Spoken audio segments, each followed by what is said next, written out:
जय हिंद साथियों। आज हम जानेंगे अल्फ्रेड नोबेल के बारे में कि नोबेल पुरस्कार क्यों दिया जाता है, किन किन क्षेत्रों में दिया जाता है। वक्त सबको मिलता है जिंदगी बदलने के लिए, पर जिंदगी दोबारा नहीं मिलती है वक्त बदलने के लिए। समय हर समय को बदल देता है, बस समय को थोड़ा सा समय चाहिए। जिंदगी में जो हम चाहते हैं वो आसानी से नहीं मिलता, लेकिन जिंदगी का सच भी यही है, हम भी वही चाहते जो आसान नहीं होता। तो आज जानेंगे अल्फ्रेड नोबेल के बारे में। अल्फ्रेड नोबेल का जन्म 21 अक्टूबर 1833 को स्टॉकहोम, जो स्वीडन की राजधानी स्टॉकहोम में जन्म होता है। तो 21 अक्टूबर 1833 को स्टॉकहोम स्वीडन में अल्फ्रेड नोबेल जी का जन्म होता है। अब फिर क्या होता है कि वहां पर स्टॉकहोम जहां पर वो रहते हैं वहां पर बिजनेस ठीक ठाक नहीं चलता है। इनके पिताजी लोग इंजीनियर फैमिली से बिलोंग करते थे, इन्वेंशन थे, तरह तरह की खोज करते थे। तो वहां पर इनका काम धंधा अच्छा नहीं चल रहा था, तो इनके पिताजी परिवार को छोड़ करके सेंट पीटर्सबर्ग रूस में एक जगह पड़ती है, वहां चले जाते हैं पिताजी। अब पिताजी तो चले जाते हैं, बच्चे और माँ छोटा मोटा बिजनेस करके दुकान उकान चला करके बच्चों का पालन पोषण करती है। तो अल्फ्रेड नोबेल बचपन में बीमार रहा करते थे, तो माँ से क्वेश्चन पूछा करते थे कि माँ ऐसा क्यों वैसा क्यों। तो सारे बच्चों से कुछ ना कुछ इनके अंदर अलग था। अब क्या हुआ कि जब 1837 में इनके पिताजी 1837 में इनके पिताजी रूस चले जाते हैं, सेंट पीटर्सबर्ग।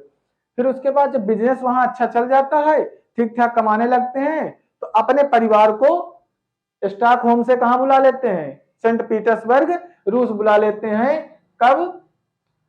1842 में। 1842 में बिजनेस ठीक ठाक चल जाता, परिवार बुला लेते हैं कि आप भी यहां आ जाओ, मैं अब आप लोगों का खर्चा संभाल सकूंगा। फिर अल्फ्रेड नोबेल धीरे धीरे पढ़ने की एज में पहुंच जाते हैं, बढ़िया सा कोचिंग मिलती है इनको, बढ़िया ट्यूटर मिलते हैं पढ़ने के लिए, अच्छी कोचिंग, अच्छी व्यवस्था, अच्छा स्कूलिंग। अल्फ्रेड नोबेल पढ़ने लगते हैं। लेकिन देखो धीरे धीरे क्या हुआ, अप डाउन तो जिंदगी में आने ही है। कहते नहीं, संघर्ष में व्यक्ति अकेला होता है, सफलता में दुनिया उसके साथ होती है। जिस जिस पर यह जग हंसा है उसी ने इतिहास रचा है। भाई अगर आप पढ़ रहे हो तो कहीं ना कहीं इनका संघर्ष जुड़ा है।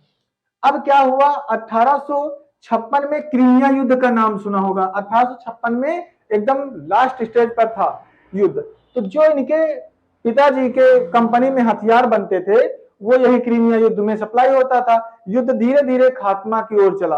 आप लोगों ने सुना होगा lady with the lamp protein. 1856 में क्रीमिया युद्ध, नाइटिंगेल फ्लोरेंस करके क्रीमिया युद्ध, लेडी विद द लैम्प जो नर्स पेशे से थी, लालटेन लेकर के मरीजों के घाव वाव पट्टी मरहम किया करती थी। अब ये युद्ध तो 1856 में पीक पर था, लेकिन 1859 आते इनका जो कंपनी थी उसका दिवालिया घोषित हो गए।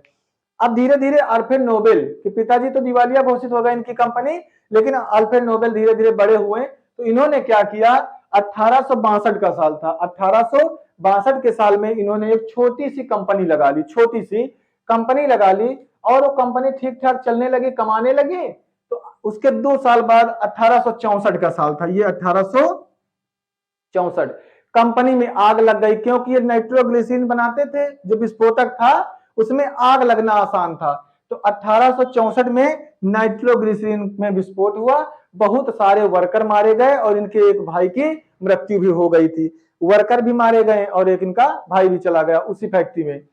तो अब ये खोज में लग गए कि ऐसी चीज खोजी जाए जिसमें विस्फोटक ना हो, उसका कैरी करना आसान हो। तो 1867 में इन्होंने डायनामाइट की खोज कर दी, 1867 में डायनामाइट की खोज कर दी, जिसके लिए अल्फ्रेड नोबेल जाने जाते।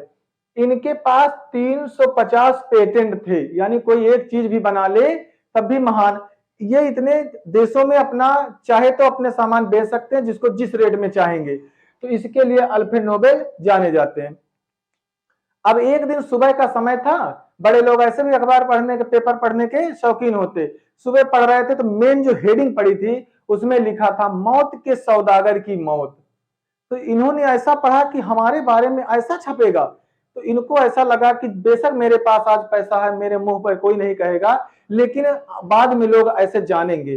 तो इन्होंने कहा कि मुझे अपनी जो संपत्ति है उसका 94% मानवता के लिए, जो भी अच्छे कार्य करेगा अपनी जमा संपत्ति का 94%, अपनी संपत्ति का 94% हम किसको दान करेंगे?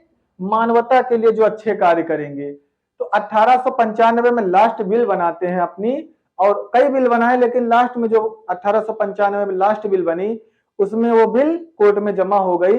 इनकी मृत्यु 10 दिसंबर 1896 को जब इनकी मृत्यु हो गई, वो बिल पढ़ी गई, तो उन्होंने 1800 जब 96 में इनकी मृत्यु हुई उसके बाद जब बिल पढ़ी गई तो इन्होंने लिखा था कि मेरी जमा संपत्ति का 94% मानवता के लिए दिया जाएगा, जो अच्छे कार्य करेंगे समाज के लिए लोग।